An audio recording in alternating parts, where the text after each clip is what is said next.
ਜਮਾਤ ਦੇ ਸਾਰੇ ਬੱਚਿਆਂ ਨੂੰ ਮੇਰੇ ਵੱਲੋਂ ਪਿਆਰ ਭਰੀ ਸਤਿ ਸ਼੍ਰੀ ਅਕਾਲ। ਬੇਟਾ ਅੱਜ ਅਸੀਂ ਪੜ੍ਹਨ ਜਾ ਰਹੇ ਹਾਂ ਤੁਹਾਡੀ ਪਾਠ ਪੁਸਤਕ ਸਾਹਿਤਕ ਰੰਗ ਵਿੱਚ ਦਰਜ ਕਹਾਣੀ ਪਰਦੇਸ ਨਾ ਤੂੰ ਤੋਰੀ ਬਾਬਲਾ। ਇਹ ਕਹਾਣੀ ਕਹਾਣੀਕਾਰ ਬੰਸ ਸਿੰਘ ਚੱਠਾ ਦੀ ਰਚਨਾ ਹੈ।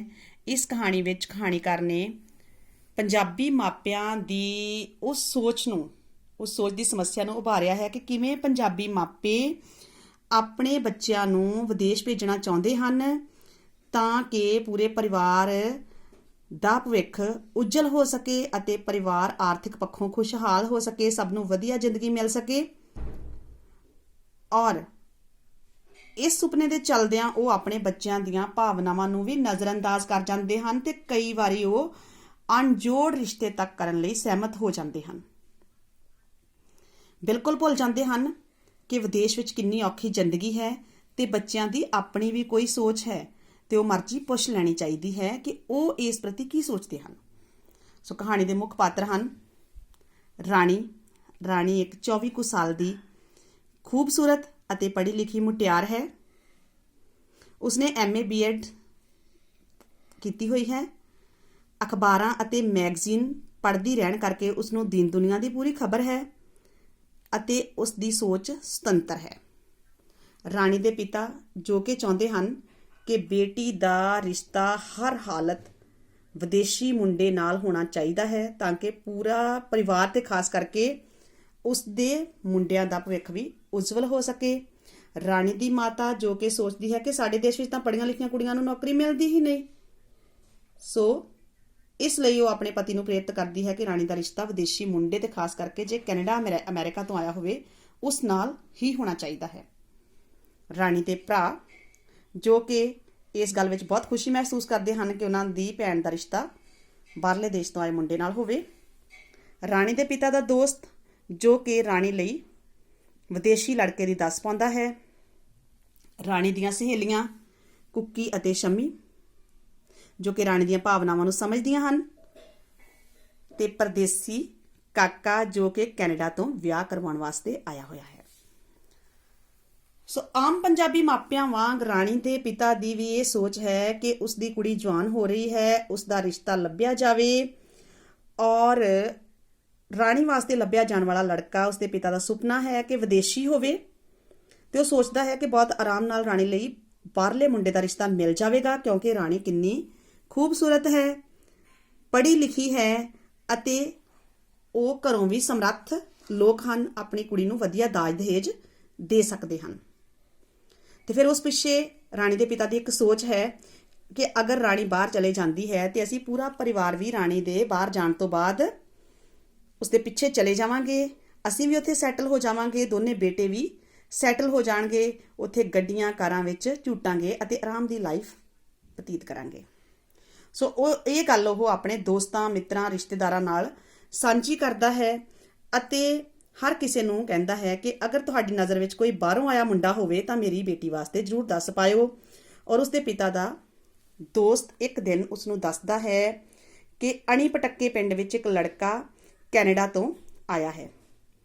ਸੋ ਰਾਣੀ ਦਾ ਪਿਤਾ ਆਪਣੇ ਦੋਸਤ ਨੂੰ ਨਾਲ ਲੈ ਕੇ ਉਸ ਲੜਕੇ ਦੇ ਘਰ ਉਸਨੂੰ ਵੇਖਣ ਵਾਸਤੇ ਜਾਂਦੇ ਹਨ ਤਾਂ ਉੱਥੇ ਜਾ ਕੇ ਰਾਣੀ ਦੇ ਪਿਤਾ ਨੂੰ ਥੋੜੀ ਨਿਰਾਸ਼ਾ ਹੁੰਦੀ ਹੈ ਕਿਉਂਕਿ ਉਹ ਲੜਕਾ ਥੋੜੀ ਵੱਡੀ ਉਮਰ ਦਾ ਲੱਗਦਾ ਹੈ ਉਸਨੂੰ ਤੇ ਉਹ ਸੋਚਦਾ ਹੈ ਕਿ ਮੇਰੀ ਬੇਟੀ ਛੋਟੀ ਹੈ, ਮੇਰੀ ਬੇਟੀ ਤੋਂ ਦੁੱਗਣੀ ਉਮਰ ਦਾ ਇਹ ਲੜਕਾ ਹੈ। ਉਹ ਇਹ ਗੱਲ ਆਪਣੇ ਮਿੱਤਰ ਨਾਲ ਸਾਂਝੀ ਕਰਦਾ ਹੈ ਤੇ ਉਸਦਾ ਦੋਸਤ ਕਹਿੰਦਾ ਹੈ ਕਿ ਕੋਈ ਗੱਲ ਨਹੀਂ, ਪਰਦੇਸ ਗਏ ਮੁੰਡਿਆਂ ਦੀ ਉਮਰ ਕੰਮਕਾਰ ਦੇ ਚੱਕਰਾਂ ਵਿੱਚ ਸੈਟਲ ਹੋਣ ਦੇ ਚੱਕਰਾਂ ਵਿੱਚ ਥੋੜੀ ਹੋ ਹੀ ਜਾਂਦੀ ਹੈ, ਬਹੁਤ ਮੁਸ਼ਕਲ ਨਾਲ ਇਹ ਰਿਸ਼ਤਾ ਲੱਭਾ ਹੈ, ਸੋ ਇਹ ਰਿਸ਼ਤਾ ਹੁਣ ਆਪਾਂ ਕਰਾਂਗੇ ਹੀ।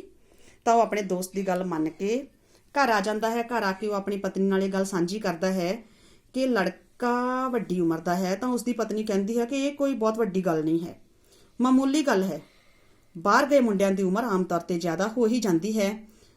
ਸੋ ਰਾਣੀ ਦੇ ਭਰਾ ਵੀ ਇਸ ਰਿਸ਼ਤੇ ਨੂੰ ਲੈ ਕੇ ਬਹੁਤ ਖੁਸ਼ ਹਨ ਤੇ ਸਾਰੇ ਅਜੇ ਰਾਣੀ ਨਾਲ ਗੱਲ ਕਰਨ ਤੋਂ ਝਿਜਕਦੇ ਹਨ। ਫਿਰ ਕੁਝ ਦਿਨਾਂ ਬਾਅਦ ਪਰਦੇਸੀ ਕਾਕਾ ਵਿਚੋਲਾ ਤੇ ਪਰਦੇਸੀ ਕਾਕੇ ਦੀ ਮਾਤਾ, ਲੜਕੇ ਦੀ ਮਾਤਾ, ਇਹ ਤਿੰਨੇ ਜਣੇ ਰਾਣੀ ਨੂੰ ਵੇਖਣ ਵਾਸਤੇ ਉਸਦੇ ਘਰ ਆਉਂਦੇ ਹਨ। ਸਾਰੇ ਬੈਠੇ ਗੱਲਾਂ ਬਾਤਾਂ ਕਰ ਰਹੇ ਹੁੰਦੇ ਹਨ ਤਾਂ ਅਚਾਨਕ ਰਾਣੀ ਦੀਆਂ ਸਹੇਲੀਆਂ ਜੋ ਉਸ ਕੋਲ ਬੈਠੀਆਂ ਸਨ ਉਹਨਾਂ ਵਿੱਚੋਂ ਇੱਕ ਸਹੇਲੀ ਉੱਠ ਕੇ ਰਾਣੀ ਦੇ ਪਿਤਾ ਕੋਲ ਆਉਂਦੀ ਹੈ ਤੇ ਉਸਨੂੰ ਇਸ਼ਾਰੇ ਨਾਲ ਬੁਲਾਉਂਦੀ ਹੈ ਕਿ ਅੰਕਲ ਇੱਕ ਮਿੰਟ ਗੱਲ ਸੁਣਨਾ। ਜਦੋਂ ਰਾਣੀ ਦਾ ਪਿਤਾ ਉੱਥੇ ਜਾਂਦਾ ਹੈ ਤਾਂ ਰਾਣੀ ਦੀਆਂ ਸਹੇਲੀਆਂ ਦੱਸਦੀਆਂ ਹਨ ਕਿ ਰਾਣੀ ਰੋ ਰਹੀ ਹੈ, ਉਸ ਦੀ ਗੱਲ ਸੁਣੋ।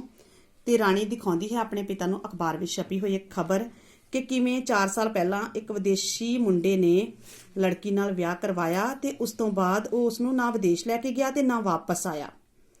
ਸੋ ਇਸ ਤਰ੍ਹਾਂ ਵਿਦੇਸ਼ੀ ਲੜਕੇ ਧੋਖੇ ਦਾ ਸ਼ਿਕਾਰ ਬਣਾਉਂਦੇ ਹਨ ਲੜਕੀਆਂ ਨੂੰ ਤੇ ਰਾਣੀ ਦਾ ਪਿਤਾ ਉਸ ਨੂੰ ਸਮਝਾਉਂਦਾ ਹੈ ਕਿ ਸਾਰੇ ਲੜਕੇ ਇਹੋ ਜਿਹੇ ਨਹੀਂ ਹੁੰਦੇ। ਫਿਰ ਰਾਣੀ ਹੋਰ ਉੱਚੀ ਉੱਚੀ ਰੋਣ ਲੱਗ ਜਾਂਦੀ ਹੈ ਤੇ ਉਹ ਦੱਸਦੀ ਹੈ ਕਿ ਤੁਸੀਂ ਮੇਰੇ ਲਈ ਮੇਰੇ ਤੋਂ ਦੁੱਗਣੀ ਉਮਰ ਦਾ ਲੜਕਾ ਲੱਭਿਆ ਹੈ, ਮੈਂ ਇਸ ਨਾਲ ਵਿਆਹ ਹਰਗਿਜ਼ ਨਹੀਂ ਕਰਵਾਵਾਂਗੀ। ਅਤੇ ਕਹਿੰਦੀ ਹੈ ਕਿ ਪਾਪਾ ਤੁਸੀਂ ਆਪ ਸਾਰੇ ਬਾਹਰ ਜਾਣ ਦੇ ਕਰਕੇ ਮੈਨੂੰ ਟੂਲ ਬਣਾ ਕੇ ਵਰਤਣਾ ਚਾਹੁੰਦੇ ਹੋ, ਮੇਰੇ ਤੋਂ ਦੁੱਗਣੀ ਉਮਰ ਦੇ ਬੁੱਢੇ ਨਾਲ ਮੇਰਾ ਵਿਆਹ ਕਰਕੇ ਮੈਨੂੰ ਬਾਹਰ ਭੇਜਣਾ ਚਾਹੁੰਦੇ ਹੋ। ਜੇ ਤੁਸੀਂ ਮੇਰੇ ਨਾਲ ਜ਼ੋਰ ਜ਼ਬਰਦਸਤੀ ਕੀਤੀ ਤਾਂ ਮੈਂ ਕਿਸੇ ਖੂਹ ਟੋਬੇ ਵਿੱਚ ਛਾਲ ਮਾਰ ਕੇ ਖੁਦਕੁਸ਼ੀ ਕਰ ਲਵਾਂਗੀ। ਇਹ ਗੱਲ ਸੁਣ ਕੇ ਰਾਣੀ ਦਾ ਪਿਤਾ ਇੱਕਦਮ ਘਬਰਾ ਜਾਂਦਾ ਹੈ ਕਿਉਂਕਿ ਉਸਨੂੰ ਯਾਦ ਆਉਂਦਾ ਹੈ ਕਿ ਕੁਝ ਸਮਾਂ ਪਹਿਲਾਂ ਉਸ ਦੇ ਦੋਸਤ ਦੀ ਲੜਕੀ ਜੋ ਕਿ ਬਾਹਰ ਕੈਨੇਡਾ ਵਿੱਚ ਹੀ ਰਹਿੰਦੀ ਸੀ, ਉਸਨੇ ਸਮੁੰਦਰ ਵਿੱਚ ਛਾਲ ਮਾਰ ਕੇ ਖੁਦਕੁਸ਼ੀ ਕਰ ਲਈ ਸੀ।